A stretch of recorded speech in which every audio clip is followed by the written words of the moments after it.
Welcome to February. Yeah. 2020. Oh, yeah.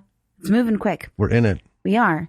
So this week we wanted to cleanse our palates of Velocipaster from last week. Yeah. So we chose one that we knew we liked. Yes. We've seen it before, and it has a lot of really excellent lessons in it. It does. Lighting, acting, editing, it goes across the board. And and originality. And yeah, nails top to it. bottom. Mm-hmm. It's good. Yeah. Yeah. Before we get into this, though, at later on in our diatribe of things, I mention a movie that we're watching in bits and pieces. It's a Riff Tracks version of Starship Invaders. You keep saying Invasions? I don't know. I can't remember the title because it's just so fucking bad. But anyway, I mention it and then I don't come back to it. And the whole point of it, we were talking about effects and stuff and things. Mm-hmm. And this was a movie that it has Christopher Lee in it. Yeah. A lot of big actors at the time. And it's just the fucking worst. And it's funny because we love riff tracks because sometimes they hit the shit right on the head. Yes. And they mention just out of the blue, and remember, this came out after Star Wars. Yeah. Same year. Yeah. The graphics, everything, the special effects are so bad. They're super bad. And the acting is super bad. And they made a really a lot of terrible choices. Yeah. And, we could do a whole episode on it, actually. But I don't want to. It's almost none of the people speak. It's all telepathy. And the sound is so fucking bad. The voiceovers for the telepathy that everybody is using. And then the guy who's talking, the Earthling, sounds like this. And then they're talking like this. It's nerve-wracking. Well, yeah, someone didn't know how to do voiceovers in the studio. Right. But the whole point of it was to make a comparison of a micro budget, low budget B movie. Right. That we're going to get into, compared to this had some fucking money behind it. Yeah. The Riff Tracks one that we're watching, the whatever fucking idiots, space idiots, whatever. So yeah, it's just one of those things. That's the comparison that I eventually wanted to make, but didn't come back around to it. Didn't come back around to it. Plus, it's just so bad. If you hadn't reminded me, I wouldn't even have spoken of it now. But with that, let's roll into this awesome movie. Let's get some stuff going and have some fun. Ooh! All right.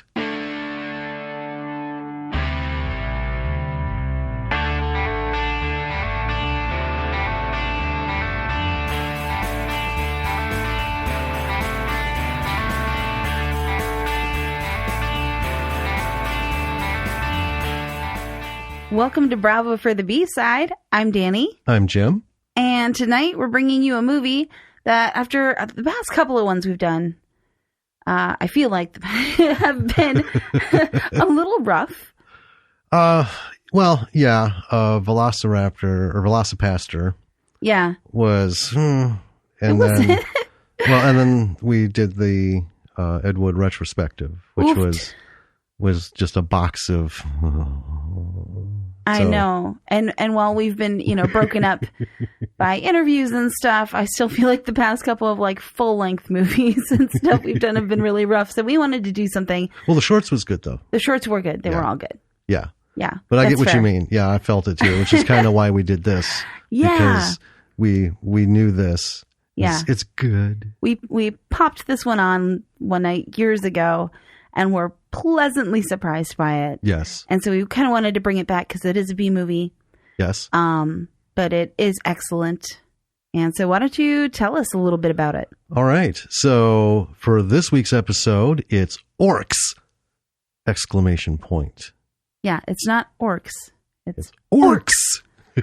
Yeah. This is one of those examples where it's difficult to get good information. Yes. So, let me talk about this for a second. So the release date commonly comes out as 2014. Yet I found it as a production date of 2011 on a couple sources, and oddly enough, there's a fucking review for it on the Movie Phone website. In 2011? No, 2010. Interesting. Yeah. Movie Phone. It's still up and running. So, and here's where it even gets messier. So it's directed by Andrew Black. But his name in this film, he went under the pseudonym of James McPherson. Interesting. Right? And he's got some credits to his name that aren't bad. Anyway, so it was written by Anne Black, which is his wife, Jason Fowler, and Kynan Griffin. This is a Scottish unit. They're all from Scotland. There's no rating because it was never, MPAA released. But it would be rated R, clearly. Really? R? Maybe 14. There's, I don't know, that'd be loose. Anyway, I'll hold my rating. And here's where it gets curious. So the budget that I could find for this, as official as I could get, was $150,000. Roughly. Probably, yeah. But in some of the reviews from people, not critics, from people on IMDb, several of them mentioned what a waste of $3 million. Whoa. Now that's a huge number, and I'm gonna stick with the 150,000 budget. I think from what we saw and what we're going to talk about, that will seem more realistic to listeners. $3 million, that's 3 Bubba Hoteps. Yeah. Right? Yeah.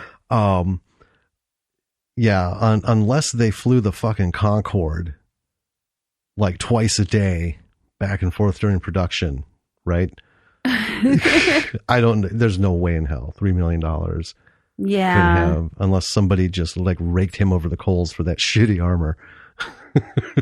But anyway, so the log line we have for this is: when marauding orcs invade a U.S. national park, our collective fates lie in the hands of Ranger Cal Robertson and his sidekick, volunteer cadet Hobie, or Hobart, who must stop the wave of destruction before the whole world is overrun.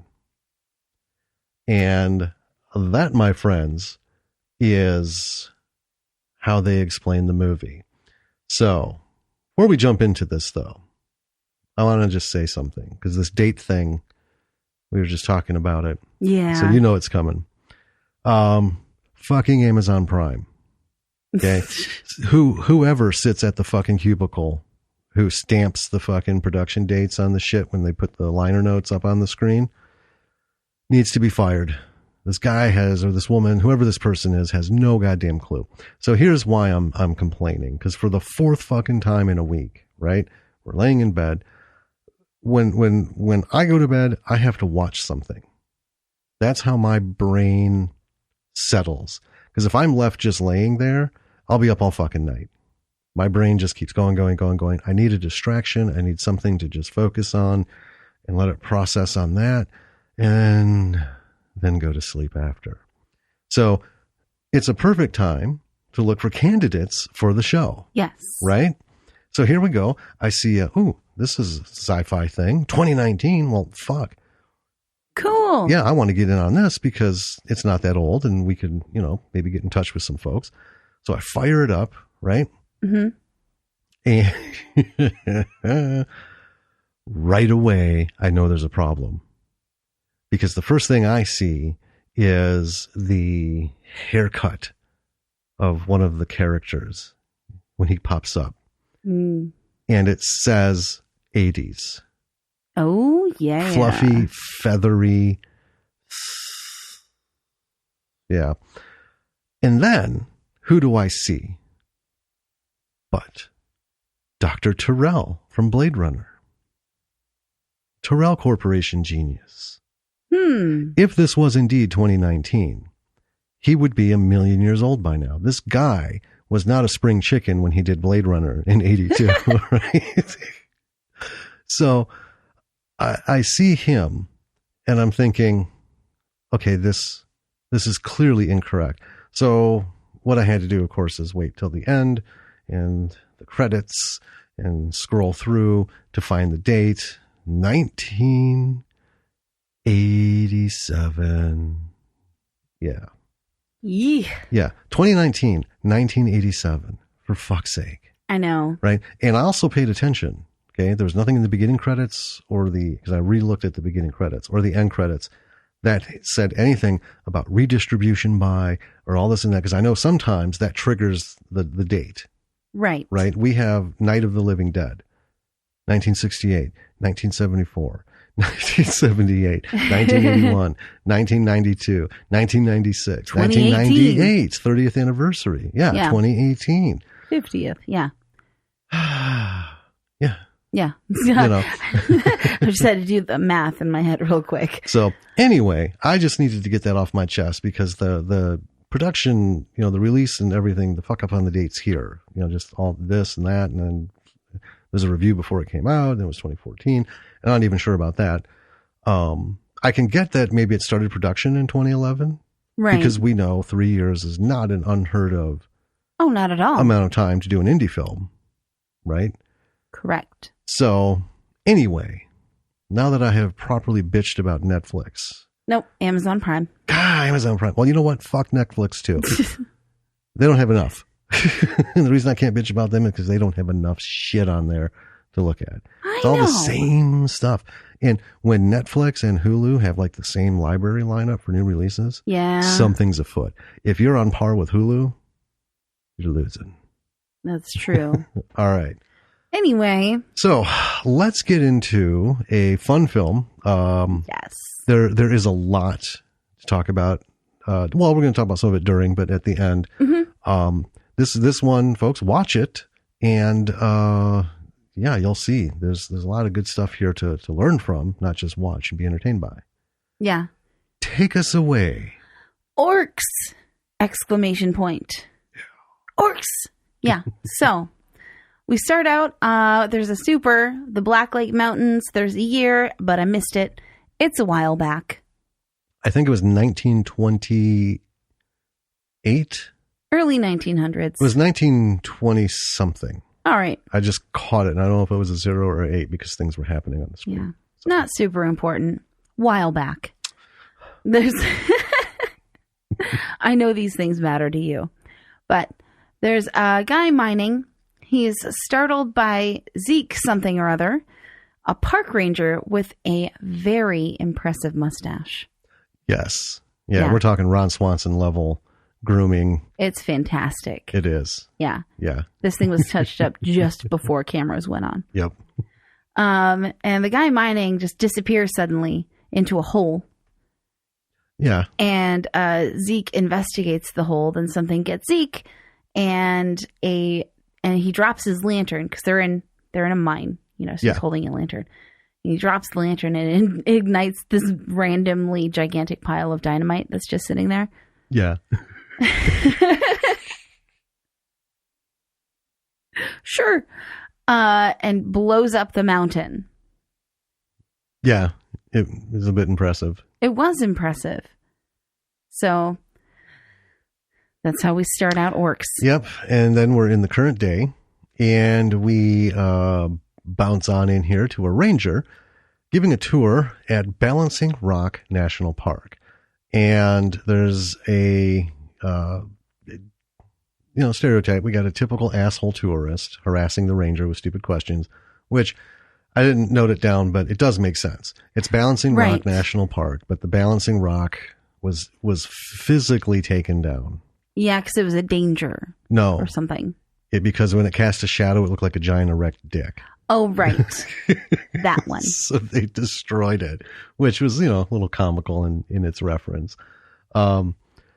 Anyway, so the guy's harassing him. The ranger's just like, he's actually pretty good spirited about it. Yes. He's like, just goes right past it. The tour concludes. And then, of course, the ranger starts to hit on one of the two young, pretty women in the group who hang behind. Right. For some reason. Well, maybe they were kind of into the ranger. And then we cut to the title sequence, and I found it funny. The music, the tempo, and a lot of the notes sounded a lot like the music from Lord of the Rings when they had the orcs, that so right away I was like, kudos, intentional or not. It's worth a hat tip. Yeah, I thought it was nicely done. Yeah, there's a movie on Prime that actually has a description that says it's the Nosferatu movie. Oh yeah, and it's like just different enough from Dracula to not legally infringe on any copyrights. So that's the actual That's the liner note, that comes up on the show description. See, I bet he sits next to the guy who does the dates. He's in the next cubicle. You know what? I love that liner note. But the music, it does sound a lot like it, but I feel it's just different enough to sit on its own. And then while the intro credits roll, the production value already on this is pretty good. Yeah. From the opening shot, even it was in a dark mine. Yeah. Crystal clear, no noise in the film. You could see every hair in that mustache. Yes, you could. Yeah. But yeah, everything is so far sound, everything. Yeah. Which can go south quick. Right? It can, because sometimes you get some scenes in they're doing a B movie. It can be a little unbalanced throughout the whole film. But this one, it's really even. It's really consistent. Well, we've had two opposites. We've had a close quarters, right, which is either in an actual cave or a set, right. Either way, it's close, confined space, and the sound was good and dark. So it was well lit. It wasn't echoey. Everything was good. And then we're outside. Yeah. Right. And the lighting was under control. Sounded good. Wide shots. Every little bit. The ambient sounds were clear. And we're talking 5 minutes. Right. Just the first 5 minutes. I mean, already we were like, oh. Oh, yeah. All right. Cool. Yeah. It's a team of people who know what they're doing, obviously. Well, yeah. And like I said, he's done stuff. I didn't list any of it, and I'm not gonna, because I'm a little upset about is he Mr. Black, is he Mr. McPherson, who's it under, and then how much of this is true, and trying to reach out to find this human being. What a fucking nightmare that was. Yeah. So anyway, and the acting too, it's not written, but the acting too is pretty solid, even just this first little bit. Yeah. I mean, in this movie, no one's going to be nominated for an Oscar for this movie, but they weren't bad at all.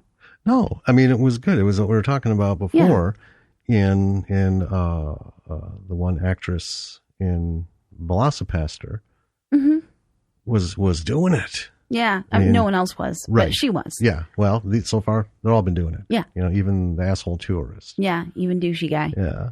So, next, we have the Rangers is fishing, and he gets bothered by a radio call. So at the ranger station, we see Marge, who was on the radio, and asked him to come in. And as he gets there, she introduces him to a new ranger, Hobart. A cadet ranger, not a full ranger. Right, a ranger in training. Yeah. Who has come to help out since their other ranger went AWOL. Mm-hmm. That's all that we got from that. It's like, oh, so there's a missing ranger. Yeah. And Marge doesn't like Cal. We don't know his name is Cal. Oh, right. She doesn't like original ranger guy. Well, to be fair, he might have been mentioned at this point. Yeah. We might have missed it up until the moment when he did catch it. I was thinking about that when we started watching. I'm like, did they? I was listening for it, but this time we were taking notes, just hanging. Yeah. So they get sent out on a call. And something has spread garbage all over a yard. And Hobart thinks it was a bear. And he's going on about black bears and grizzly bears and how black bears are garbage bears and grizzly bears are killer bears. Knows a lot about bears. He's in it. Yeah. Yeah. He's got it with his little notebook. Mm-hmm. He's like a teacher's pet ranger. Yeah. So the ranger says there hasn't been a bear in 10 years. The homeowner says it was teenagers camping nearby. He just knows it. So, of course, they go to the teenagers, the rangers do, and blame them, telling them to head off. And in doing so, they confiscate some pot, of course. Yes. And then from the opposite end, so from the forest looking out at the Rangers and stuff, we have a monster POV. Yeah.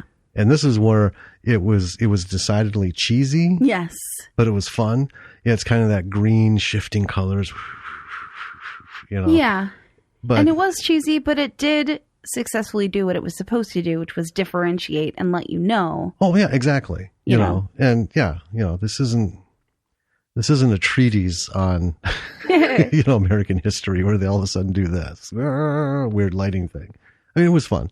Right. You know, because you knew right away, oh, the Orcs watching. Mm-hmm. And, you know, that's the funny thing. A lot of horror movies, right? And this is technically a horror movie. Yes. You know, it's a comedy, horror comedy, either way. Yeah. You know, a lot of them don't allude to what's going to be fucking with the people. True. Right? But it's right here in the title. Orcs. In case you have any doubt what's happening in this movie, refer to the title, please. So, and then, all right, now we have a couple in a canoe, and it's the asshole tourist and his wife. He's being a total dick. Oh yeah, he's just being a flank fucker. And all of a sudden we hear a giant fucking arrow buries in her chest, and she slouches over. And then at first he's pissing, you know, you're not doing your part, row. And then he looks over, and then he starts to panic because he sees that she's been impaled. Yeah. by this arrow. Yep. We cut back to the ranger and Hobart, who the ranger starts calling Hobie. Right? That's the nickname that he gets. Yes. And the ranger is smoking the pot that they confiscated from the teenagers, and he tells Hobie that it's to determine whether or not it's real pot. Right. Yeah. And Hobie seems kind of gullible. He's like, how much of it do you have to, you know? And the ranger's like, don't question me. Yeah. Hobie is like the quintessential, like, Needlemeyer character. You know, he's just happy and you know, he's as dumb as a box of rocks. But you love him. Yeah, he's very sweet, and you know, he's all about what he's doing and stuff. So you know, there's no question this is a comedy. Yeah. At this point. And here, this is where we caught the ranger's name is Cal. Yes. And Hobie's kind of he's a Bigfoot enthusiast. Yeah, he is. Remember that, people. It's going to be important. He goes on about Bigfoot for quite a while. He does. And then Marge calls in, and Hobie accidentally rats out Cal about the pot. Yeah. Ninja sitting here smoking the pot that he confiscated. Yeah, he's testing the pot to make sure. And so she tells them to go line the toilets with lime or something along those lines. Yeah, the toilets are getting out of control, and you got to go pour some lime in there. Yeah. Yeah. Anyway. And then we cut back to the douchey guy on the river. Yeah. With the dead wife. And he's been taken out by a lot of arrows. He looks like a fucking pincushion. Yeah. It's hilarious. And they're huge. They are. Which I kind of liked. Yes. You know, none of this dainty stuff. These are savage humanoid creatures. Right. From who knows when in history, those unwritten years of, you know, fantasy mythology. Right. Of course they have giant fucking arrows, which again, the bolts are like an inch thick. Well, in Lord of the Rings, right? You have the elves doing their arrows, and then, you know, they can fuck things up. And then you have like the Uruk-hai and the Orcs. It looks like fucking baseball bats with points on them. Right. Spears. Right? Yeah. You only need one. So in town, the Rangers are loading lime into their truck. And so there's a woman, Katie, who's protesting something. Just her. Yeah, just her on her own with a little sign. Turning circles with the sign. We can see from Cal's face right away that he knows her. Yes. And you can feel the uncomfortableness coming as she spots him. Mm-hmm. And then she wanders over, and then they get into while he's eating a donut, they get into an argument. You know, there was a relationship, and blah, blah, blah, blah. Stuff that's not terribly important. Right. You know. But my favorite part of that was as she's coming over, he's like, yeah, let's just get in the truck and go. Hobie, but we've already paid for all this line. And he's like, yeah, no, it's fine. Yeah. So at the toilets, Cal's making Hobie do the manual labor. Yeah. He's dumping lime into the toilets. Yeah. And then when he comes out, Cal's like, oh, great. I have to, So he goes in to use the facilities. Yes. And he discovers a body in the toilet. Yeah. Well, he looks down. He's like, huh? Pulls his flashlight out and we see a head. Yes. You can see that's still attached to a body. Yeah. But a head poking up from a pile of shit and lime that's in there. Yep. And it's someone that Cal knew. Yeah. Mm-hmm. And there are claw marks on the bathroom door. And Cal's like, how did you not see him? And Hobie's like, I wasn't looking in there. I was... Which is fair. Yeah. And Hobie immediately jumps to, it was Bigfoot. Right? Yeah, they're talking about scratches on the door and stuff. And yeah. And Cal's like, well, it had to have been a bear. The first one in 10 years. Again, they go over this again. And we learn that the dead guy was the missing ranger. Yes. That went AWOL. Yes. Mm-hmm. Okay. So back at the station, amidst all this, all of a sudden Cal is being hit with a surprise drug test. Marge set it up and she's super delighted. Thanks, Hobie. Right? And she just fucking hates him. She does. Every scene that they're together is just this venomous exchange, which is fun. It is. It is. And at this point, this is where we were, talking about the shots inside and outside, bright light in the shade and shadow and stuff have been really good. And I noted that the lighting and quality, is of everything is just good. And so far up to this point, there's only been a couple of shots where the light was really hot. So it's like when they're outside and the sunlight was shining off of their white trucks, but it didn't blur the rest of the frame. No. It didn't star, the star streaks. Right. It was just noticeably a little washed out in that spot, which is fine because without a ton of diffuser gear for outside shoots, that stuff's expensive. Yes. Not on a lot of indie filmmakers' equipment lists. You need camera, you need microphones, you need sound equipment, you need recorders, you need this stuff and that. All right. Things to diffuse light are way at the bottom of the list because you only have so much money. Right. You got to buy what counts. Yeah. Right? They're like, if we get an angel investor.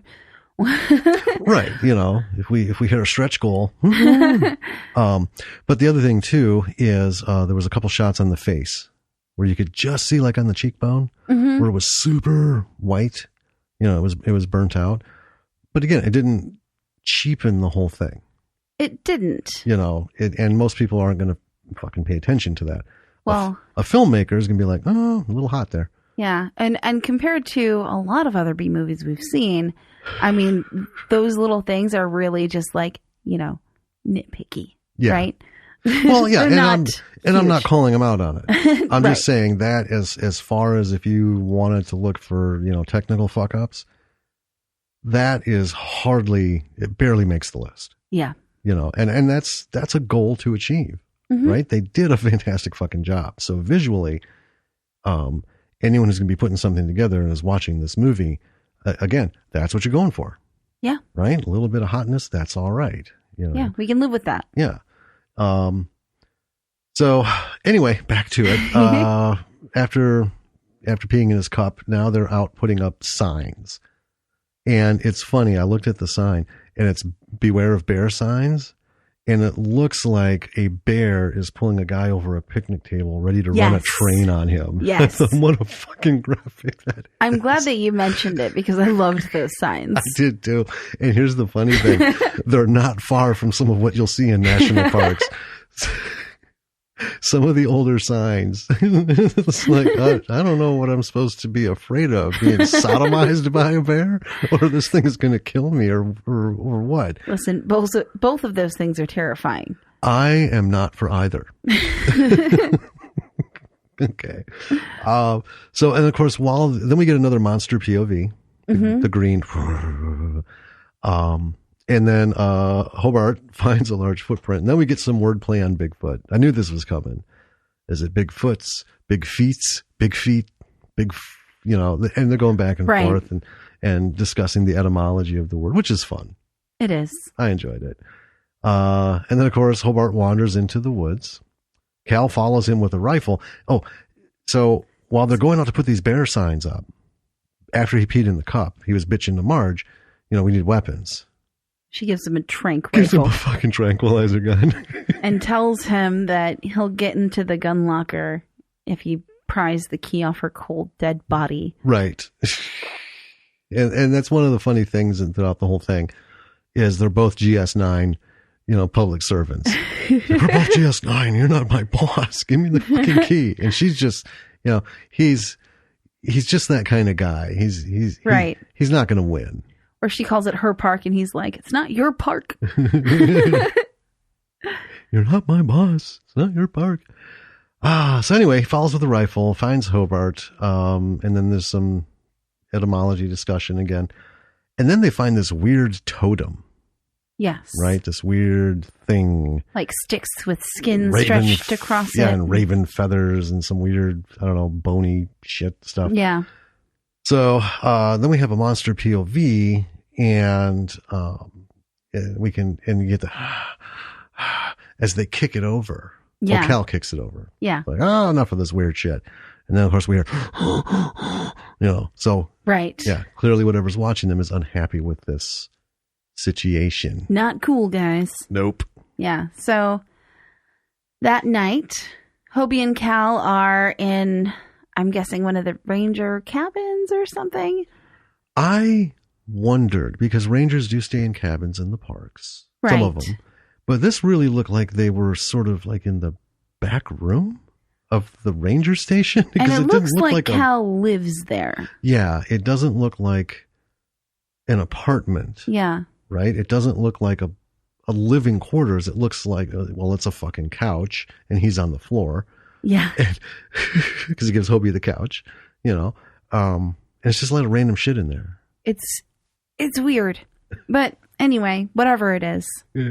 They're having some small chat, and Hobie is all about the idea of being a park ranger. He goes into how much he loves it and how passionate he is about it. And Cal's like, I really just wanted to be at this park in Hawaii.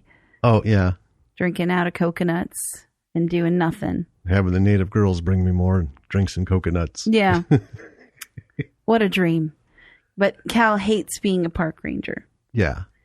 And then he points out a picture of Zeke on the wall. Yeah. Callback to the front of, beginning of the movie. Yep. Mr. Mustache. Yes, indeed. Zeke Mustache, who was the park's first ranger and is apparently a hero. Oh, yeah. He's a legend. Yeah. Right? It's like, Zeke. Yeah. The guy that all park rangers look up to. Right. Yeah. Cut to the teenager campsite, and they're being teenagers. Yeah. A couple of them are fooling around in a tent. Of course. One of them yells at them because he's trying to read. The third wheel. Which I always want. It's in every fucking movie. Well, it is. Almost every movie. The ones that it's not in, it's because there's like 3 pairs. Yeah. 3 boys, 3 girls, at least one pair is going to go off and fucking, sometimes 2, leaving the last pair in an awkward, we don't know each other and what are we supposed to do kind of thing. But it's almost always this third person who can't be that fucking dumb, where you go on a camping trip with your friend and his girlfriend or your friend and her boyfriend, whatever the, right. attachment and your teenagers. is. Right. And if you don't think there's going to be some fucking, why are you surprised? And they're always surprised and they're always annoyed by it. Yeah. You guys knock it off, and he's reading his little book by Herman Melville it's a fantasy book. Yeah, I know. But, I don't know why you bring a book camping, because he doesn't have anybody to fuck and there's going to be some fucking. Anyway. There's some sounds outside the tent. Yeah. And we get the classic slicing of the tent wall. Yep. With a giant like orc bastard sword. Yeah. And then there's blood splatter and screams. Yep. Because that's how fucking In the Woods ends every single time. It is. That's how everyone who goes camping gets murdered. Slashing, splattering, spraying, and screaming. Yep. Not in a good way. Nope. So now we come back to the Rangers, and Cal is awoken by the sound of war drums. Yeah, which are really quiet, actually. Yeah, I wasn't sure both times. Well, all the times we've seen it. Oh, yeah. There it is. Yeah. It's slow coming in, and yeah, it's really faint. That was one of my very small gripes, is like, I think those should have been a bit louder. Should have been, especially when Cal is coming off of a major high. Yeah. And booze. Yeah. Right? And then he's like falls asleep. As anybody knows in those situations, right? You could sever limbs from someone who in that state. They're not going to wake up. No. Right? But yeah. Boom, boom, boom, boom. So it wakes him up. Anyway, goes outside and he uses a bullhorn. He's yelling at the teenagers. Fucking come down there. Knock that bullshit off. And then it stops. Yep. And he's like, yeah. And then boom, boom, boom, boom. But then we see who Cal is. Cal had no intention of going down there. Because he ultimately just gives up, goes back in. And for some reason, he falls when he's hanging up his hat in the bullhorn on a hat rack, and he hits the floor hard, really hard.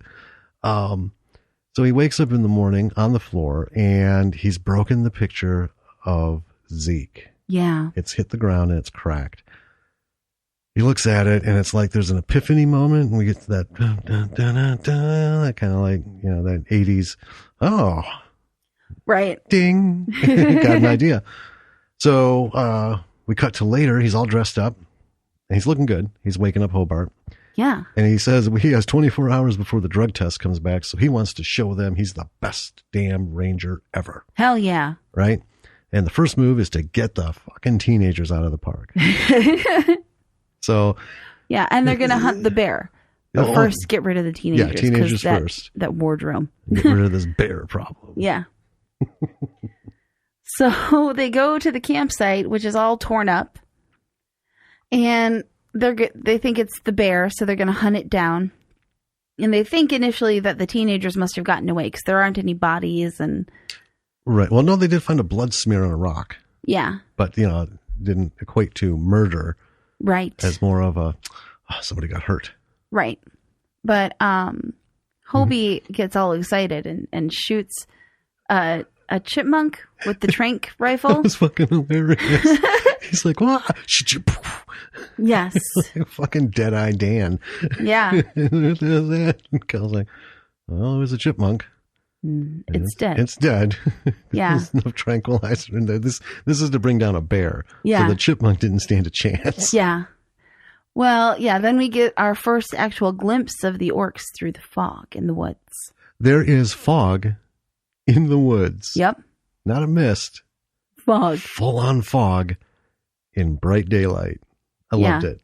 It's fine. Well, yeah, it's part of it. Although, that's not how fog works.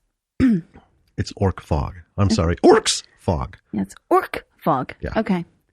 Then they see Hobie and Cal see the impaled head of one of the teenagers. Yes. On a stick. Yes. And it's awesome. Well, let's do it. Nicotero level head. This thing was fucking amazing. It was. So it was clearly delightful. Yeah. Money was spent hardcore on that effect. Yeah. And it paid. Yeah. Because we were like, whoa. Yeah. So they see it and they run like hell. And while the orcs are shooting at them, and then they run back to the truck, and one of the giant orc arrows gets lodged in the door of the truck. Yeah. So this, we get back to the station. Mm-hmm. They're pulling in, coming in hard. Yes. Coming in heavy. So Cal is giving Hobart orders. He tosses him a gun. This is funny because Hobart misses it. It hits the ground and it goes off. You hear it. And nobody cares. Nope. Right? And then next we have Hobart riding through campsites. Yes. With his bullhorn telling people to get out. And I've got this. We pulled this because it's just so fun. This guy. Is. So let's hear the Hobart's evacuation order instructions. Attention, park patrons. Please remain calm, but there's a horde of bloodthirsty murderers heading your way. Please leave everything. Leave your belongings and go away. Leave far, far away. If you happen to run into what looks like an ape-like man, a Bigfoot, a Sasquatch, or serial cult rapist, please run for your lives, because he killed a really cute teenager who was using illegal drugs, but she probably was a good person still. And I love that at the end. Still. Because he was getting all choked up over it. So that was actually two parts, because it was broken up by Cal hitting on the two attractive women from earlier. Yeah. And this is just a little, like, you know, verbal footsie. And then eventually he's like, okay, well, you just got to get the fuck out of here. Yeah. You know. So we pulled that out. But Hobie's just adorable. He really is. I don't. The end list. I understood the Bigfoot. I understood and then serial cult rapists. What? Maybe that was maybe it's the bear. The bear cults. from the sign. Yeah. Yeah. That bear rapist. Jesus Christ. maybe Hobie was just trying to cover all his bases. So it ends up where, you know, they get back together and he's like, yeah, I got everything. Yeah. They're all out. Yeah. And Cal's like, what about the golf course? You know, he's listing off all the places. Yeah. And Hobie's like, oh, shit. I just bumped my mic. He forgot to evacuate the golf course. He did. Yeah. And Hobie's real broken up about it. Well, yeah, because, you know. And Cal's like, it's fine. They have the golf clubs. They can fight off a bear with golf clubs. Uh-huh. And then we're at the golf course and we see one of the golfers is yelling at an orc to get off the fairway. Yeah. He doesn't know he's an orc, I guess. No. Well, they're no. in armor. Well, and yeah, I was going to say, it's important to say what we've seen of the orcs is they are wearing medieval armor. They're wearing full plate armor. Yeah. It's old and like rusty, dusty looking. Shabby, yeah. And they all have helmets on. Yes. Which we'll talk about later. With little teeny tiny eye slits. Yep. Mm-hmm. But by the time that Cal and Hobie get there, the golfers are gone. Yes. And Hobie goes all like super tracker. I know. It's on just it. all of a sudden he's like, he's imagining the scene. He's recreating every second. Like Sherlock Holmes style. Yeah. You know, he rolled over here and he got up and limped this way. Yeah. Grabbing his knee as he, you know, it's just funny as shit. And so he's following the trail of what happened. And he ends up finding the golf cart and he finds a golf ball with a giant tooth in it. Yeah. Yeah. And Cal, in the meantime, is looking around. He finds a shoe in a sand trap. A couple shots later, he picks it up and there's still a foot with an ankle attached to it. And he loses his shit a bit. Yeah. But he carries it with him. Well, yeah. They end up going to the park information center / general store looking for Marvin. It's a mess. There's some blood. And then up there's Marvin ripped open, laying on the floor. And I wanted to say, Marvin, at the beginning when they found the trash cans that were all messed up. Yeah. That was Marvin's store. Yeah. Yeah. Yeah, it was. Yeah. I thought we could change it in the notes, but, you know, part of this is to give the feel of how we perceive it. Because that's important. Yeah. Right. And this is a note for filmmakers, you know, when you project a location, you need to make it clear what that location is. Because we thought it was just like somebody's yard. Right. Because there are people who do live in the parks. Because their property was grandfathered in. And their, you know, family home and stuff. Or even near the park. So the park rangers have jurisdiction outside of the park boundary in those little burgs, those service burgs, because they don't have their own law enforcement. Right. Because usually when it's an animal related thing, they'll go. And they'll be like, it's bears from the park, you know. Okay. But anyway, yeah. So it's back at the general store. Marvin, like I said, he's done. Yeah. He's been peeled like a banana. They hear some sounds, and they open a closet, and there's an orc feeding on something. So they just shut the door, and then it bursts through the door, knocking them over, and it's coming at them, and all of a sudden, kabam! Marge is there, and she blows a hole in this thing. Yeah. Right? And they're like, oh, thank you. And then, bam! Suddenly Marge is dead. Yes. There's another orc just fucking speared her right through the heart from behind. At this point, I just want to say, the blood splatter and the blood flow is highly acceptable. Yes. it's yes. This is what we came for, and this is what we got. Hell yeah. So they there's like a ruckus. There's a ruckus, and I want to play this because this is just awesome. So this is what happens when you put your life in Hobart's hands. Are you ready for this? Oh no, that's later in the movie. Is it later? Yeah. It's when they go back to the store. Oh, that's when they go back. That's right. Yeah. You're jumping ahead, babe. I am, because I'm so excited because this is so funny. I should just do it anyway. Wait for the appropriate time. No, you're right. Because it involves Katie, and she's not in this yet. God damn it. Do you want to play another soundbite? I don't know, because they're all later. Okay. All right. Anyway. This is my favorite one right there, though. I know. I like that one. So anyway, they lift the helmet off, and then we have our first orc. Face. Right? Orc face. I just want to say this because we had this discussion, right?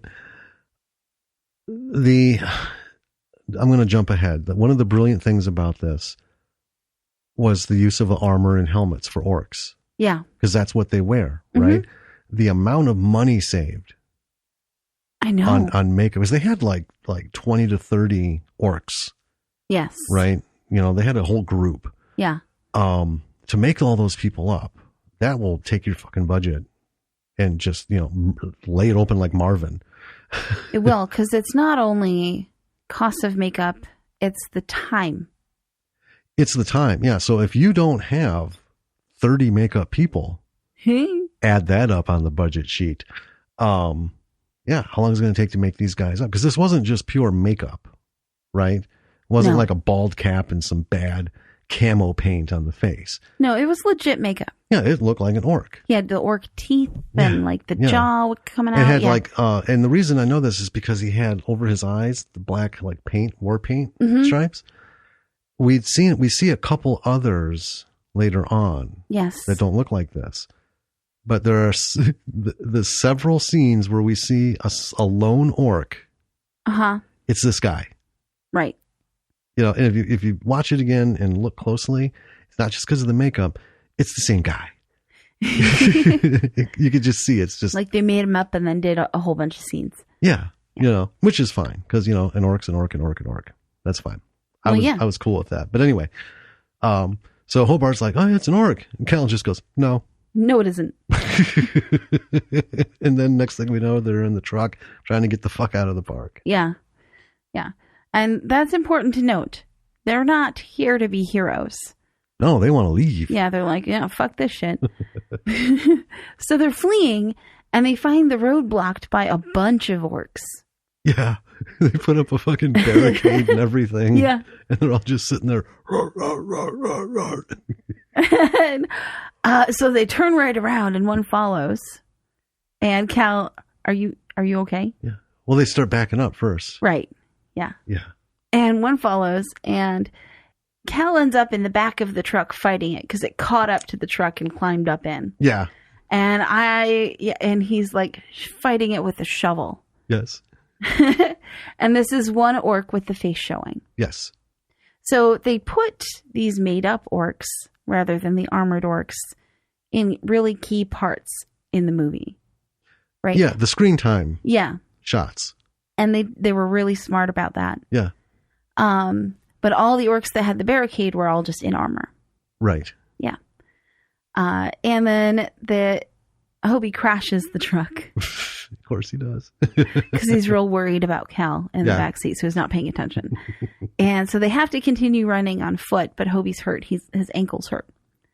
And then they're saved by Katie, because as they're running, an orc comes up to them. Yep.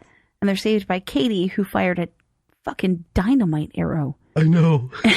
An arrow from a longbow with a stick of dynamite attached to it, and blew up this orc. Yep, he's gone.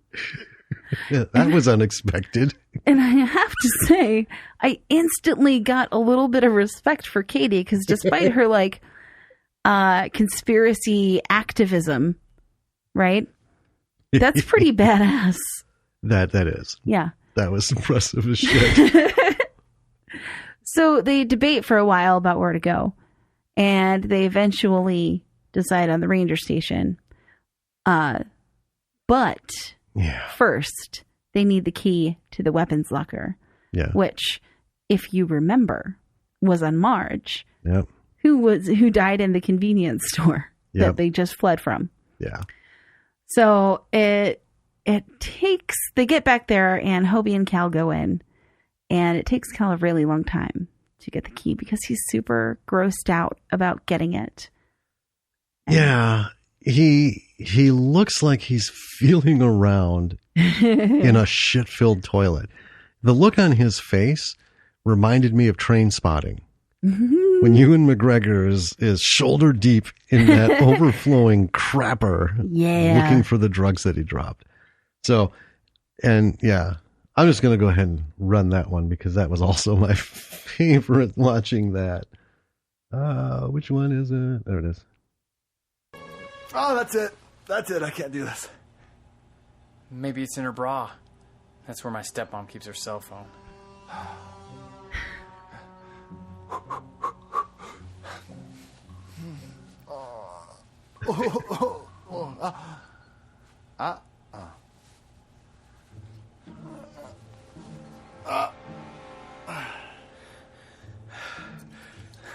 Bingo. The facial expressions were appropriate. Yes. Oh, man. Okay. After that happens, bam, an orc appears. Mm-hmm. There's a whole thing that goes on, and this is where we're going to play the sound clip after this. Hobart spears it at the end, and a torrent of blood and goo flush out onto Cal, which, again, this is what we came for. Directly onto his face. Yep, and this is what we got. Yeah. It was awesome. Well, that's not good. Oh, mate! Do something! Okay, I'll go get Katie! No, you do something!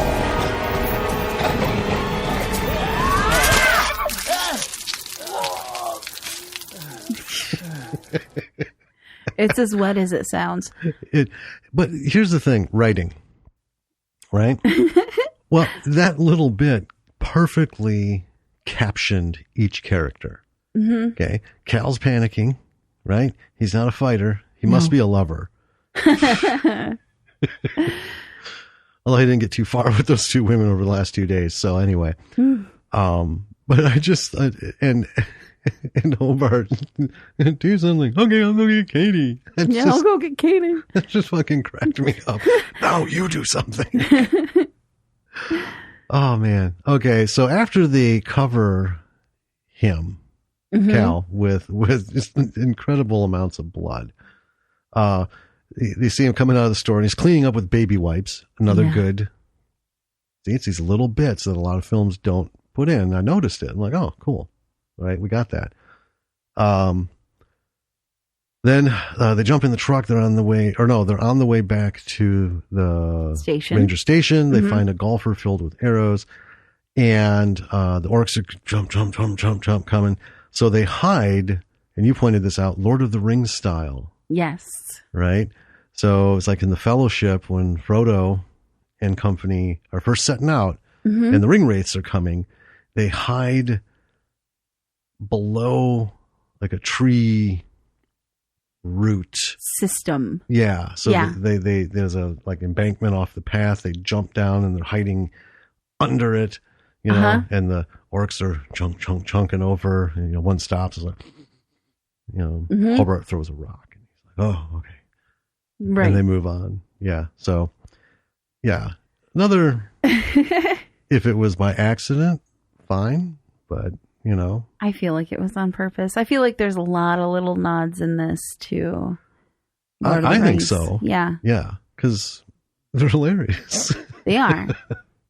So they finally make it back to the station, and Cal immediately tries to radio for help. Mm-hmm. But they find out via the television, which someone turned on, right, that the orc problem is not just confined to the park. Right. It is spread to the town. Yeah. And the nearby area, which is troubling. And then Hobie freaks out because he discovers that he lost his notebook, his ranger notebook. Yeah. That he's been meticulously taking notes in this whole time. Yes, about the orcs. Yeah. Yeah. It has everything I learned about the orcs in it. And also, they have to go back to get the key from the store because that was with his notebook. Yeah, he lost the notebook and the key because the key was in the notebook. Yeah. Oh, and Cal's like, I'm fucking done. And he decides that fleeing is the right thing to do. Yeah. Yeah. But Hobie can't flee. And Katie isn't going to leave him. Right. Well, because Hobie hurt his ankle. Yeah. Right. So Cal's like, I don't care. And he just goes. Yeah. Well, he's going to go get help. Yeah. Well, Katie knows that he's not, he's not intending to come back, but she tells Hobie. Yeah. That he's going to get help. Yeah. Because he's like a single-digit IQ Opie Taylor. Okay. Yeah. Well, so in the station a little while later, they hear a noise. Oh, wait. Before that, we see Cal running, and he ends up finding Hobie's notebook in the woods. Oh, that's right. And it has adorable stick figure drawings in it. Yes. With work information and a little stick figure drawing of him and Cal looking very heroic. Yeah, like arms up, kind of superhero. They're park rangers. Yeah. And it gives Cal pause. Yeah. Mm-hmm. We get that. Oh, look. And then we come back to the station. Yeah. So it's a little bit later and they hear a noise. And they find Dan, who was the drug test guy, right? Apparently, he tried to make it out of the park. That didn't work. So he came back to hide. And, another one of my little favorite quotes. Your favorite one? Yeah.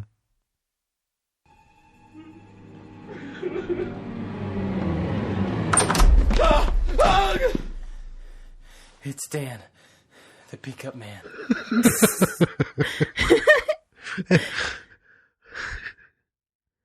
I enjoy it so much. Yes. Because the character of Hobie it's over the top. Mm-hmm. In the simple-minded character in the group. And I don't know. It was nice to see it done so boldly in this. Yeah. Do we need to pad all your stuff? Actually, that was my coffee cup. I know. Well, we can't put bubble wrap on it because it'll be...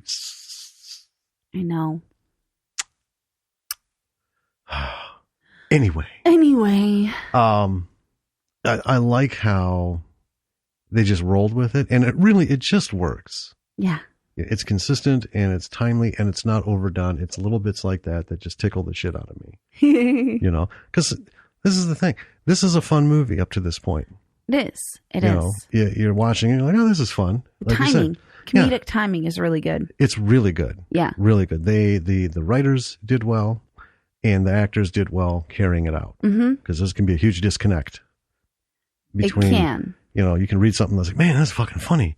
And you put it in somebody's hands who has no comedic timing. And you're like, oh, man, he sure did just put two in the head and left it in the alley. That one is done. Well, a tip, if timing is really, really important to your comedy in your film, get improv actors. Yes. Because that's literally what they do. Yeah. If you can't find somebody who has a comedic element, the ability to do comedy in their acting, Yeah, look for improv because that's the only way they can succeed. They have to have the timing and to know how to deliver what they're going to deliver. Yes. In the moment. Yeah. Right? So, little tip. Mm-hmm. Give them a look. For sure. I think it's an overlooked resource, honestly. It really is. Like for Alice. Yeah. Greg. Oh, man. Greg is a gem. Fucking hilarious. Love that guy. There's a scene, just to cut away quick, there's a scene where it's less than 90 seconds of cutting to him and then between him and Mary and him and back and forth. Mm-hmm. But he's like supposed to be babbling about something and she's not really listening. And it's not important what he's saying because it's the audio cuts in and out. Well, and it's faded. Yeah. And it's echoey. Yeah. But Greg, for fuck's sake, he went on like this 15-minute fucking diatribe of just endless shit. And everybody is just trying not to fucking roar. I know. And get picked up by the microphone because he just, it was impressive. It was. He didn't like pause and, he just kept talking, took his breath, talking, took his breath, talking, took his breath, talking. And it just went all over the fucking place. I was miking that day. You were. And I think eventually Jack, who was 80, I think, camera ops. Yeah. Also, and he eventually looked at Asa, who was directing, and he was like, you got to get him to stop at some point. You've been making him talk for 10 solid minutes, man. Well, yeah, because we were, and admittedly, we were all just like, oh my God, this is hilarious. And it just, it was a magical moment. We just sat there all day. Yeah. Because Greg gave no indication he was going to stop, But what made it work is he does improv. Mm-hmm. And fucking, it's wild. It is. It really is. All right, let's get back to this bad boy. Yeah. So after Dan, the Peacup Man, I'm going to name some things of that in our video games. Cal comes back. Mm-hmm. Stick figure drawing got to him. Yeah. He's got the key. He's got the book so they can get into the weapons closet. And Hobart finds out that the orcs have been around for several thousand years. Apparently, they don't like light. This is where I put in my notes. I get it. But they were just running around in the daylight with no problem. Yeah. So, all right. Again, this isn't a... Right. It's fine. All right. I'll swing to this. So they get some searchlights and mount them all over the roof of the station. And Katie's making more dynamite arrows. Yes. Which I thought it was pretty kick-ass. She's just got a bag of dynamite. Well, they did that. Yeah, they did that quick montage where they're like, Marge's fucking gun closet's got everything except, fucking anti-personnel rockets. Right. Yeah. And then to see, so they have this macho putting clips in and taping them together so they can pull them out, flip them over, stick them back in, field prepping, all this shit. And then we have little Katie sitting in the corner putting high explosives on arrows like it's just nothing. Yeah. Awesome. It is. So the montage ends and they're all bunkered up and waiting in the ranger station. And Dan the Peacup Man bumps into the audio system, which there's loudspeakers. Yeah. And turns on some music. Yep. And Cal rushes to turn it off, but it's too late. The orcs have heard it. They know where they are now. Yeah. Well, and it's important to note it's elevator music. Yeah. Playing out through the park. So. Yeah. The horde is a coming. Yep. Cue the drums, the war drums. Mm-hmm. And then the orcs kind of emerge from the trees and stop. Yeah. And they're banging their drums and they're beating their spears on the ground. Yep. Yeah. Ooh. And the leader of the orcs comes out. He's a big guy. He's huge. Yeah. I'm like, here we go. And he has a massively impressive face. Yes. Very well done. Yep. Yeah. There would be no helmet on this head. No. Not for this movie. And he's the only one without a helmet. That's how you know he's the leader. Well, and he also stands up on a thing. Well, that, and he's clearly larger and looks more important. And yeah. Yeah. Anyway, and Dan just starts shooting and takes down an orc. Oh, yeah, he freaks. Ready. Yeah. Start shooting before they're supposed to. And then the orcs charge and the heroes shoot back. Mm-hmm. And the sequence here, I mean, it's just your standard kind of like battle sequence, right? Right.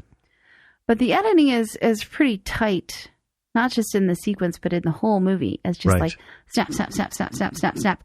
Stuff's happening, stuff's happening, stuff's happening. Yeah. And I actually found it kind of tough to keep up note taking while we were doing it, while we were watching. It was hard. Yeah. But not in a bad way. No. Because we had this long discussion. When you're watching this movie, folks, it's bam, you're here, bam, you're there, bam, you're here, bam, you're there. It is so fucking smooth and cohesive. It's awesome. Like I said, that little dialogue with Hobart giving his evacuation instructions, there's actually 2 cutaways in there. Yeah. Right? And I had to edit those out in the sound pull. But when you're watching the film, it works. Mm-hmm. It is not sloppy. It is as tight as can be. The editing on this, because I didn't see anything about it being nominated for anything, showing anywhere where it got voted for anything. This fucking movie deserves something for the editing. It does. Because it does. It takes you every bam, bam, bam, bam.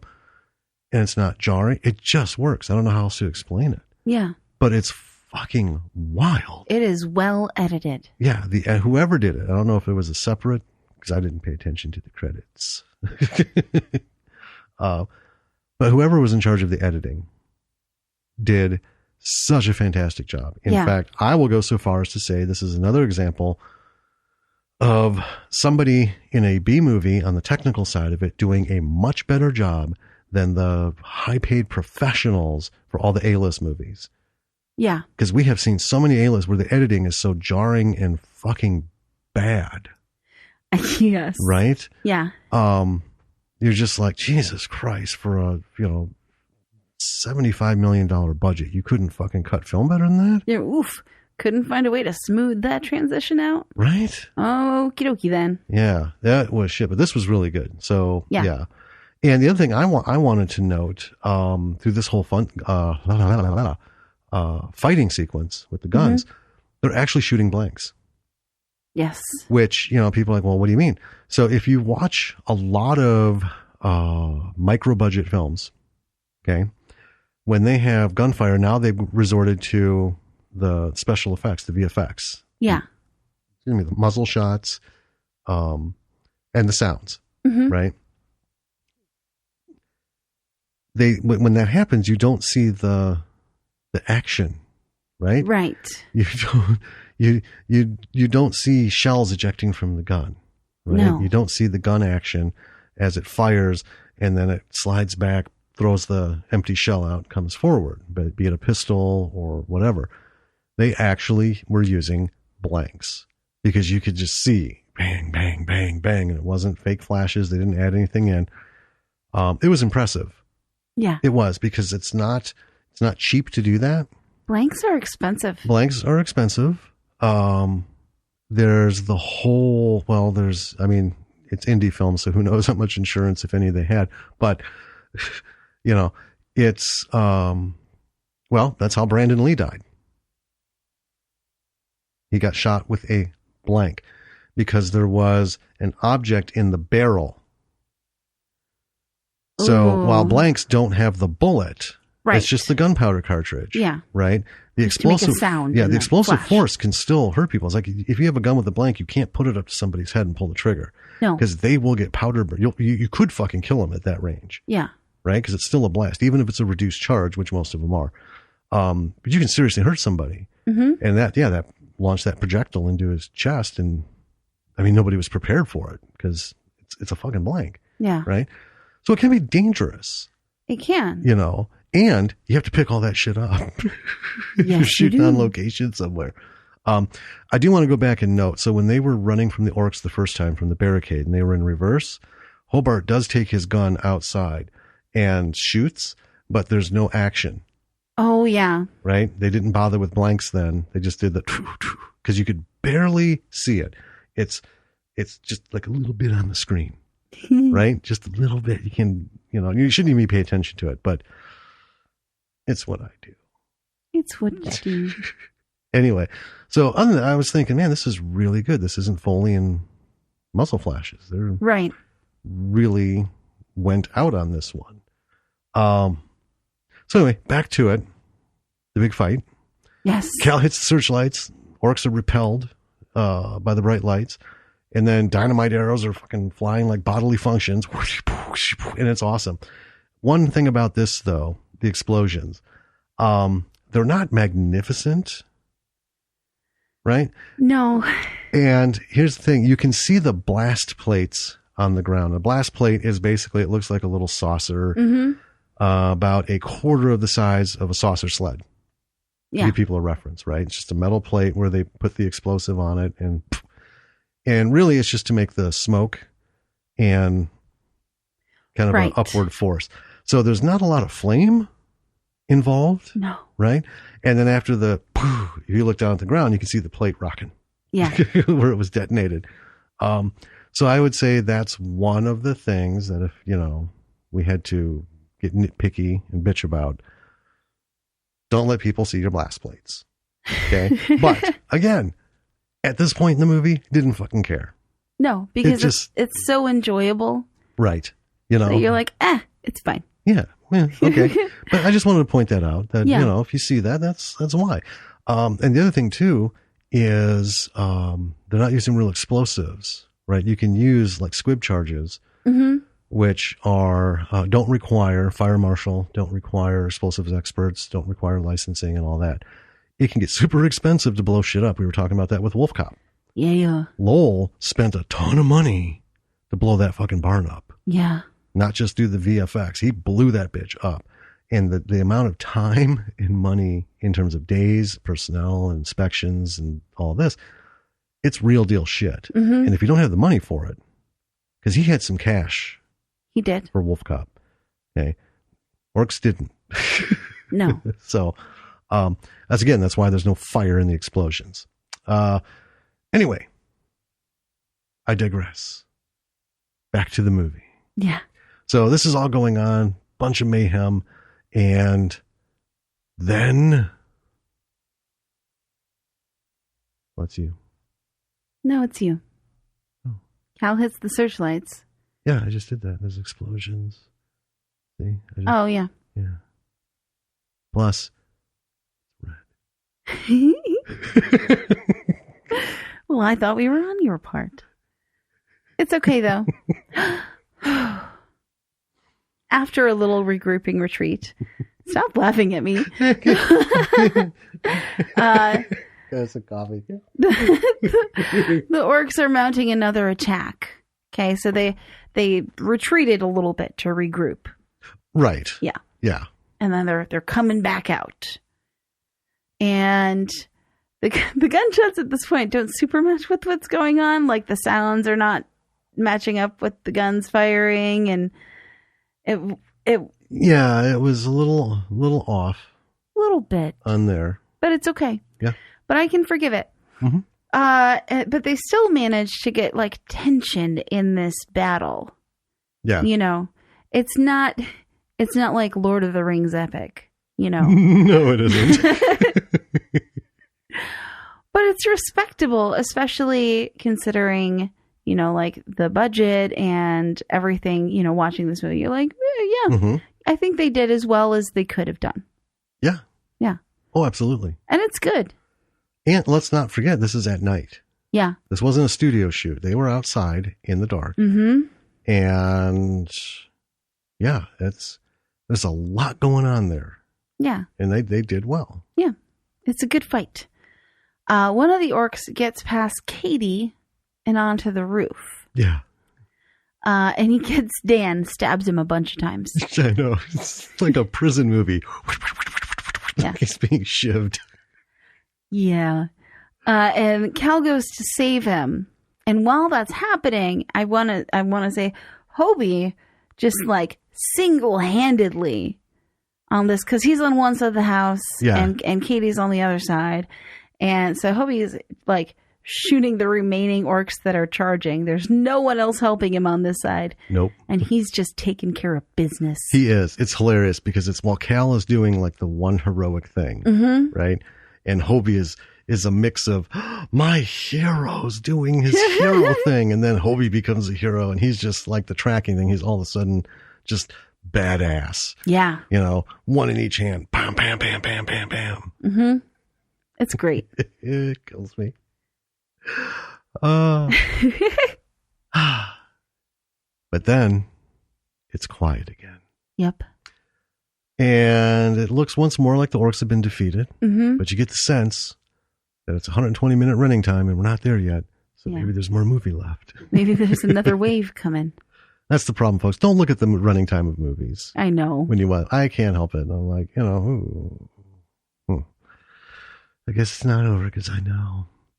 So anyway, they get Dan inside, right? He's not fully dead yet. He asks for his briefcase. And then we have the redemption moment where he gives Cal back the urine sample. They exchange a joke. Then Dan dies. Then they barricade the doors and then they hear the war drums again. Mm-hmm. Hobart tries to get their hands together to start a chant, Rangers for balancing rock. Cal just shakes his head and goes, no. And then the orcs are coming again. Yeah. And then Cal at this point is super annoyed with the drums because they've annoyed him before. And now they've lost Dan the Peacock Man. Yeah. And he's not having it. No. So he turns on the loudspeaker again. And it puts on some like crooner music. It's lounge music. Yeah. It's like Dean Martin style 60s lounge music. So the next wave of orc comes and the battle is to this lounge music and it's great. Yep, that's the score for this whole next segment. It's genuinely really good. It works. It is. It's funny. Yeah. It tickled the shit out of me. And they have I wrote a big log because I had forgot the name of what those were called as I was watching it. A battering ram? Yeah, those. And I knew it and then I forgot it again. Of course. So thank you. The heroes shoot them down. Yep. So they don't get their battering ram to the door. No. They get it just up there, but not quite. And Katie tries to down the leader with a dynamite arrow. Yes. It's her last one. Yes. And they're like, can you get him? So she gives it a shot, and it would have made it, but he catches it. Or it hits him. It hits him in the shoulder. Yeah, it hits him. And he looks at it. Right. And he takes the dynamite out and like pinches the wick. Yeah, it's like, yeah. Which I thought was fucking awesome. Because, you know, I was like, oh, Katie's going to get it. It's a really long wick, though. It really is. Yeah. But then, you know, she shoots, and I thought, oh, how's this going to fuck up? And then it hits, and I'm like, oh, go, Katie. Yeah. This is, and then, psst, like, are you shitting me? Yeah. And the next thing you know, another orc has the dynamite arrow, and the leader's like pointing him back to the house with it lit. So he's a kamikaze orc. Yep. Going to the house. Yep. Yeah. Yeah. And it works. Yep. Blows the door down through the barricade. At this point, I just real quick, they did such a much better job fighting the orcs than anybody in Lord of the Rings or The Hobbit ever did. Fair. All right, we're supposed to have these legendary warriors and all this stuff, and really, if you were to cut the scenes and put them side by side, even the best ones from like Lord of the Rings, they're not doing fuck all. These guys were doing it. They were. Right? So we got the orcs charging, smashing into the building. Our heroes rush to meet them. They're firing away. We got some very heroic shots. Hobart runs out of ammo. An orc gets to him and slashes him across the gut. And then Cal comes up shooting at the orcs as he tries to retreat to join Hobart and Katie. It is awesome. And I'm going to play this because, number one, the music in this movie, the sound, right, is good. But the music is high quality. It is. And I remember this because I was like, Hobart. Right? But and again, this is like Lord of the Rings. There's some action. We're going to hear the end of the action, so you're not going to get the full bum, bum, bum, bum, bum, as they're doing their thing. You're going to hear and that's Hobie getting slashed. And then it cuts to this choir type music. And it reminded me of Fellowship of the Ring when Gandalf is taken down by the Balrog. Yeah. And they have that whole scene outside where it's just, and they're all sad and despondent and stuff. But this was really good. And it's another element, before I play it, why the fuck is there not more about this movie? Where is this guy? Why is he not front and center? Right? Why did we have to find this in the, the barrel of Prime? Right? Amazon Prime. Yeah. And you know what that is, folks? It's when you click on a movie and then you go down like this. Other movies more like this. Yeah. Yeah. And then you click on one and then you click on the most obscure ones you can find, because then you get even more obscure ones under that one. And 8 to 20 fucking clicks later, right? You're in the bowels of Amazon, and because when you hit play, it takes a minute. It's like some robot is running to the far dusty corner of the basement to fire up this movie. It's like, oh, they want to watch this. But anyway, to the music. Yeah, this is just really good. So let's give this a run.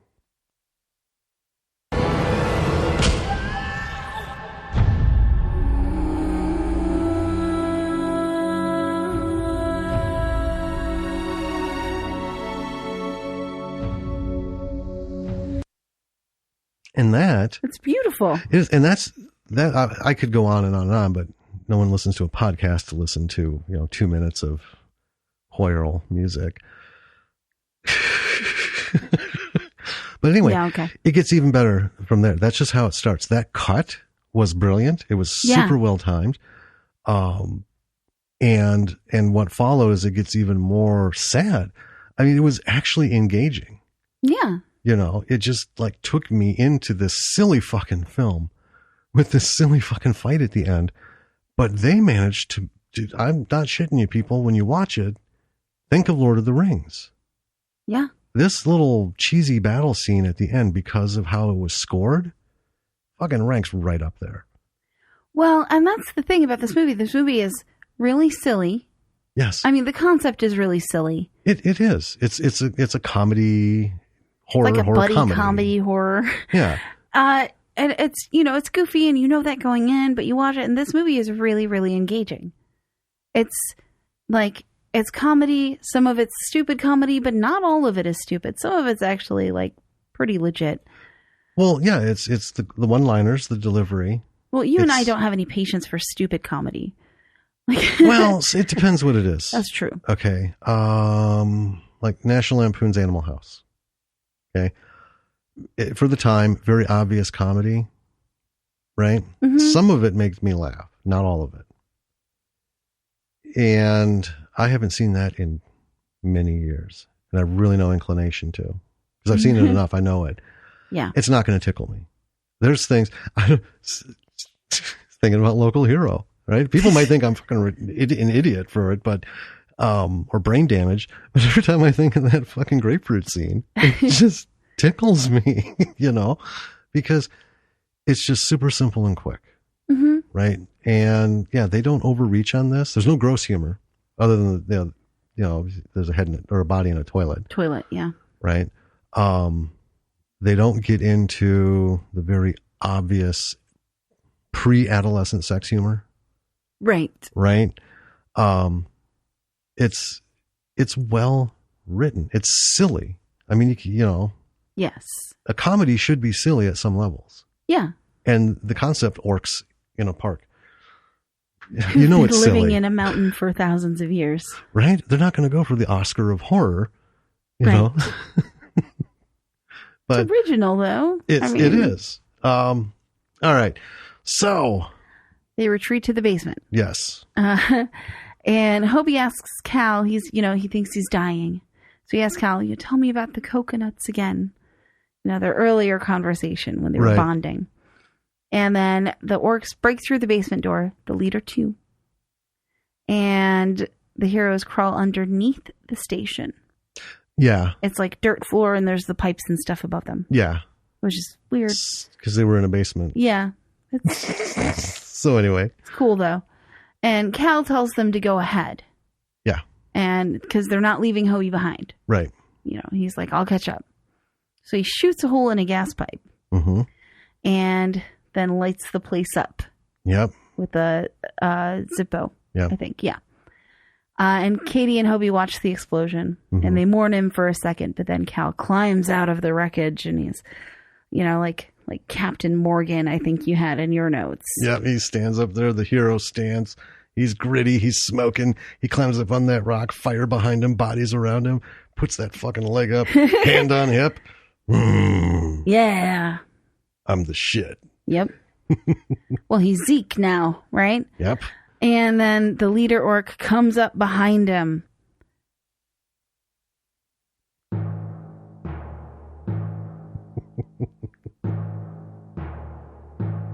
Yeah. And it's on. Yeah. And Katie ends up coming in to save him. Yes. Yeah. So she buys him some time. Buys him some time. Yeah. Yeah. She comes in. What? I kind of feel like she got fucked out of a really good moment. I know. I mean, she was doing with the dynamite and then that fizzled out. I know. You know, and then seeing her come in to save him, but then she gets batted away. You know, she fucks with the lead orc enough so Cal can get away. Orc turns around and backhands her. She's down and out. Yeah. She's out. Yeah. Not dead. No. No, but she's out of the fight. And I thought, she could have had a better moment. Yeah. It's fine though. You know, yeah. Ooh, that was really loud. Bubble No. Anyway. You can always tell when I like a movie a lot because I gesticulate wildly and I end up bumping my mic 500,000 times while we're recording. I don't know where else to put it. Hang it from the ceiling. Well, yeah, but you do this too. That's true. You've gone over it, around it, in front of it, behind it.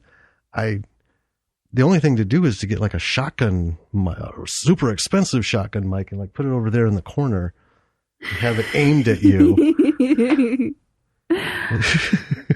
Anyway. So Cal grabs a pipe and just starts fucking beating this orc. This is hilarious. He goes from the heroic thing to this. This is a guy who's had enough and has just lost his shit. He's just bam, bam, bam, bam, bam. Takes a final swing and ends up knocking the head off. Yeah. Right? It's fun. So the struggle is over. Yep. They're victorious. Yes. We cut to Hawaii. This is kind of like an epilogue. It's Cal's dream park that he talked about earlier in the movie. And he's giving a tour. And one of the tourists is like, "Oh, are you the famous ranger who killed the orcs?" Yeah. And Cal doesn't answer. Right? Kudos, Cal. Well, that's consistent with the character. Right? He's not in all this for that. He's just a guy who's living. Yeah. Right? So, yeah, instead of answering the question, he turns it over to Hobie, who's a full-on ranger now. Yep. He's not a volunteer cadet anymore. Nope, he's not an apprentice ranger. Right. Or ranger in training, as he called himself. So Hobie walks away with the tourist, and Katie comes up to Cal with some coconut drinks. Yeah, in a bikini. Yeah, in a bikini. Oh, Katie. You could have been more Katie. Right? It's fine, though. This movie's fun enough that it makes up for it. Yeah. Anyway, distantly, in a hole in the Hawaii mountain. Yeah. We hear the drums. Yep. And we get an orc face. Yep. Comes out of the dark. Bam. And then done. Credits. Yep. That, folks, is Orcs. Orcs. It's so much fun. It is so good. We've talked about so much already. We really have. I don't know that we need to go deeper into any of it. Not so much, just more kind of like a summary, I guess. Yeah. You know, the one thing I do want to get back to is the music, right? This goes to what I've said in a few episodes on you can have an excellent film, but if your choice of music is shit, You will fucking destroy it. That's true. So let's go back to Star Wars. Okay. Aside from that, everyone was like, oh, this is like nothing we've ever seen. What made that movie work? And I'll swing back to this in a sec, because we're watching the Riff Tracks version of I don't even know the name. It's so fucking Starship stupid. Invaders or something. Star Invaders. Anyway. Star fuckers. I don't know. It's awful. Anyway, that has relevance. So, what made Star Wars so successful, it was the first sci-fi film in a long time that had an actual orchestra. Mm-hmm. Not a synthesizer, not someone playing their fucking folk music on their 3-string guitar. Or a Casio. Right? Yeah. And that's what it, I mean, let's face it, Star Wars, the original people, the story is so stupidly simple. It's genius. Well, right? yeah, it's your classic hero on a journey. You have a white hat, black hat, Luke and Han, right? Who get thrown together to rescue the princess. So now we're fairy tale and Western. Right. And it really is. It's just like a Western set in space. And then we have, the old wizened guy and then the big bad guy and, the moment of redemption and yada, yada, blah, blah, blah. It's not deep. It's not, would never fucking find that in a script writing class. It's cookie cutter story concept. It is. It's that, you know what it is? It's not even as complicated as we have that periodic element. Oh yeah. The periodic table of storytelling. Yeah. Which I find more humorous than useful, but it's like taking a dart and going, poof, poof, poof. Those are my 3 units, and that's it.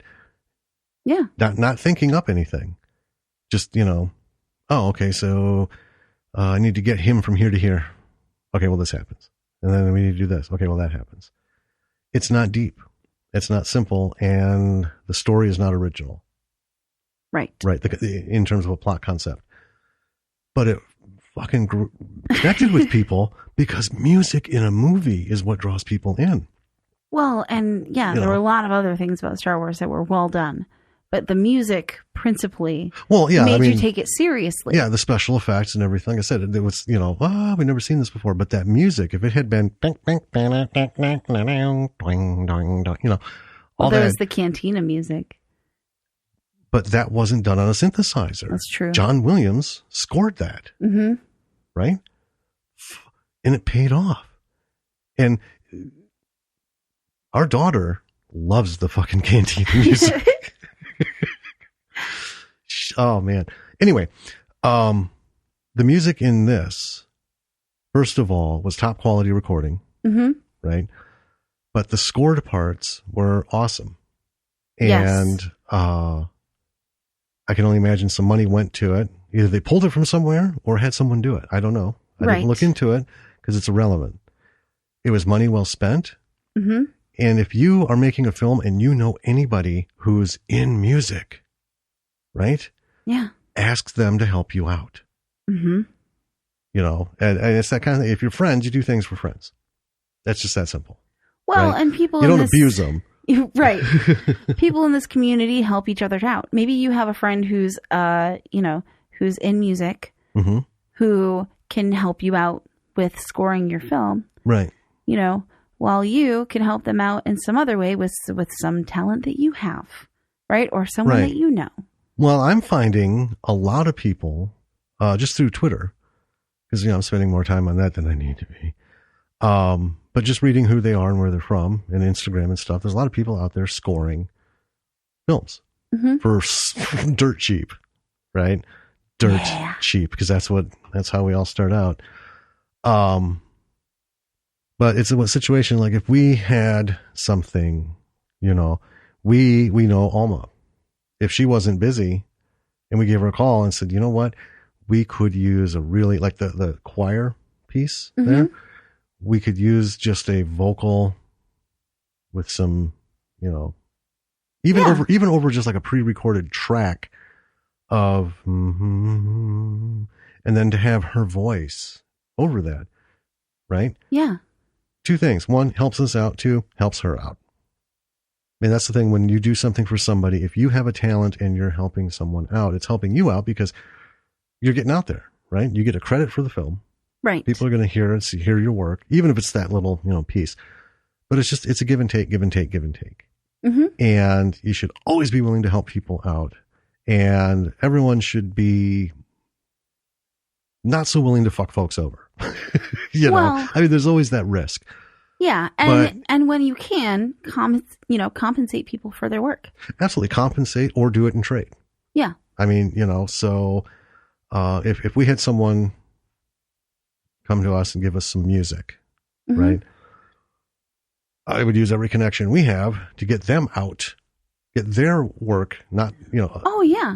other than what they did for us, out there, Absolutely. to do more. I mean, and that's just kind of the thing. So scoring your short, your film, whatever, is super important. You've got to make the right choices. Like I said, Sleepless in Seattle. Love Tom Hanks. Music in that wasn't great. It makes it painful to watch. Yeah. And Nora Ephron, that's what she liked, that's, Mm-hmm. but you do have to keep in mind who you're making your film for. Anyway, that was the one thing I wanted to score on or touch on was the scoring. Mm-hmm. That is really well done in those moments where they had it. The music choices were relevant, not, I don't think unappealing to anyone, really. Even if you hated like lounge music, right? It worked because the music doesn't pull you out. It blends right in and, you're just like, Yes. Yeah. One thing I wanted to, and we've touched on it a couple of times, but something that I find is increasingly rare in movies that we find in this realm is like evenness of film tone. Yes. Throughout the whole thing. Yes. And this film did really well with that. And they had inside, outside, dark, light, all different times of day. Oh, yeah. All different situations. But it never felt jarring from scene to scene because the color matching and the lighting all were very even throughout the whole movie. It was extremely even. Yeah. Yes. And that helped with the pacing Mm-hmm. as well. We talked about the editing. Yes. There's a lot of editing in here. Yeah. Some indie films are very straightforward. Like a whole scene will be an angle, Mm-hmm. maybe two, and it'll go on for a long time because that's just, we can't shoot different angles. We can't do all this. We don't have the money. We've got one camera. And everyone gets that. Everyone Right. who is in indie or watches indie gets it, Mm-hmm. right? There are things you have to do to be creative and inventive with your storytelling if you don't have the money for 50 shots of each scene. Now, this one, that tone, when you have that kind of editing, if the tone is off, that's where it becomes jarring and distracting. But yeah, you're right. It was just smooth. Yeah. all the way through. Fantastic. And then we talked about the acting.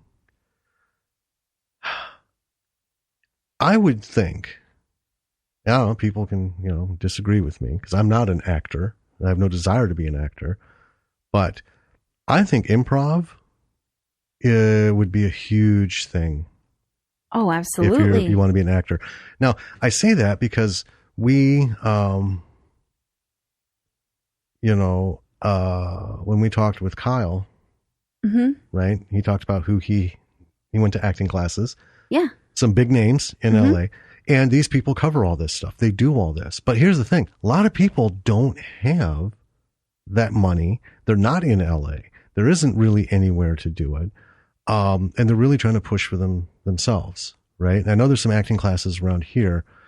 And we have an improv company around here that's actually pretty good. It is, but they're not one and the same. Right. Right. So, if you don't have that opportunity, if it's not in your curriculum, I'll just say that.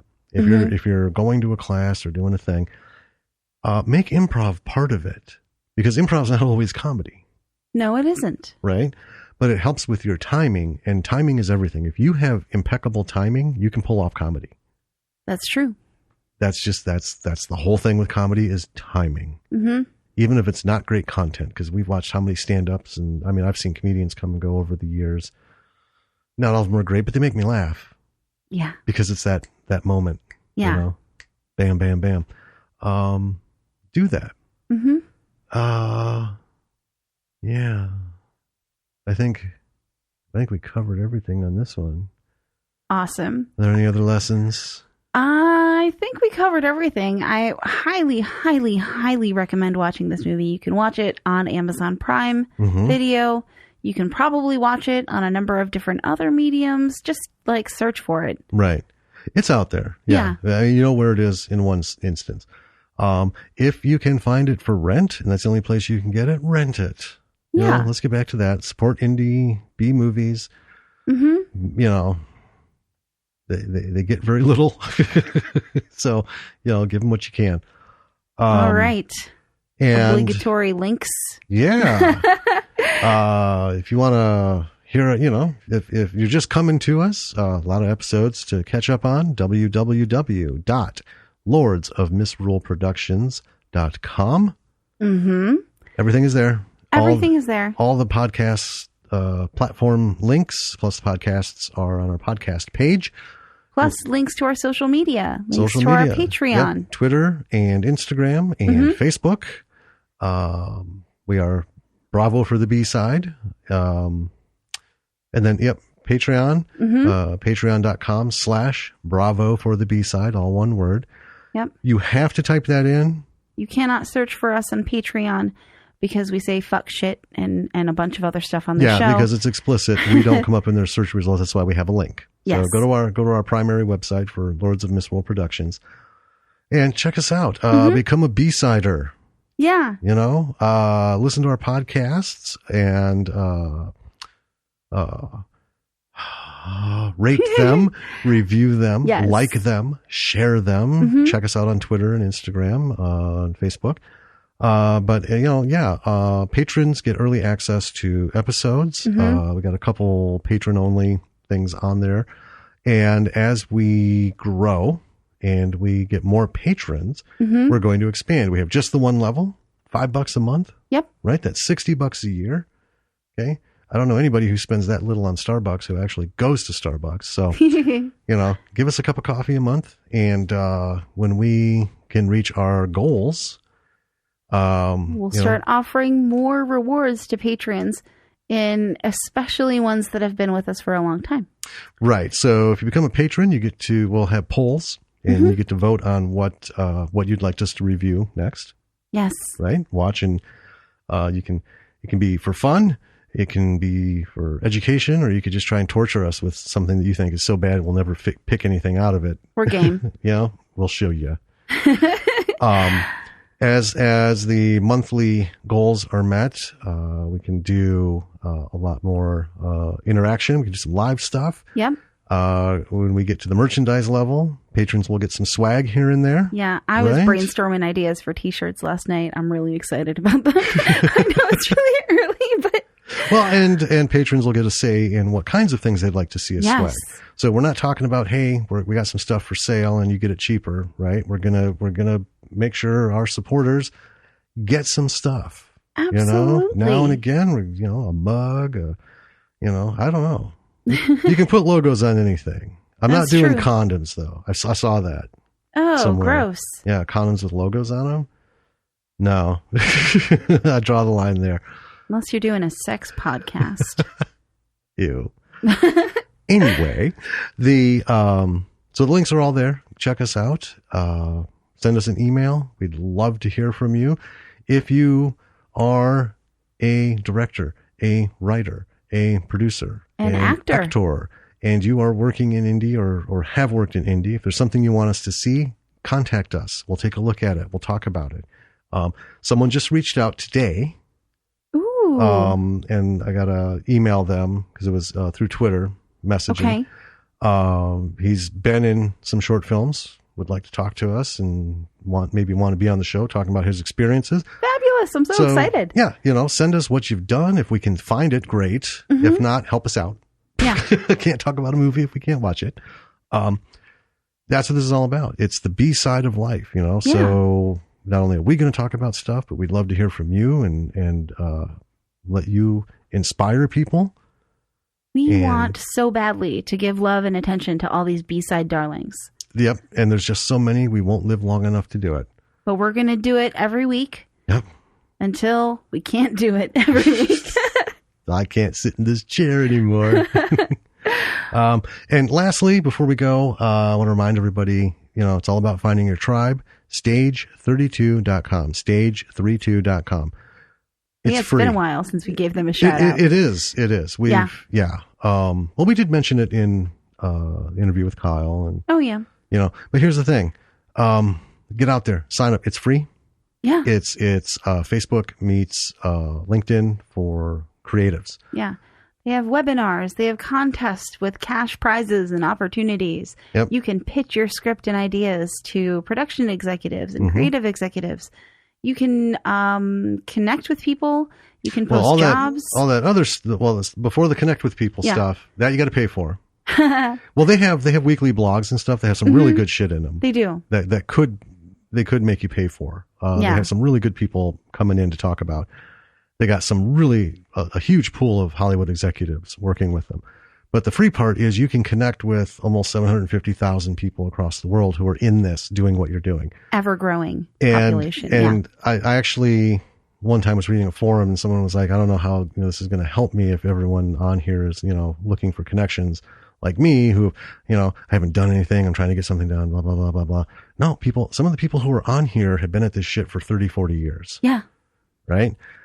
And they're watching and they're looking and they're listening and they do reach out to people. They do respond to people. And plus, even if that wasn't there, so the fuck what? I would rather talk to 50 other writers who are still... Who've never sold a script. Right. Or still trying to get that, I want to be on the carpet. Right. I want to write something that puts me on the carpet, but haven't gotten there yet. I'd rather talk to them. Yeah. Than just, listen to somebody who's, a general go supporter. You can do it, kind of right. thing. So check them out. Check us out. We'd be happy to chat. Keep listening, folks. I think that's going to bring us out. All right. Well, thank you for listening to Bravo for the B-Side. Yes, indeed. I'm Danny. I'm Jim. And we'll catch you next week. Later, B-Siders. Bye.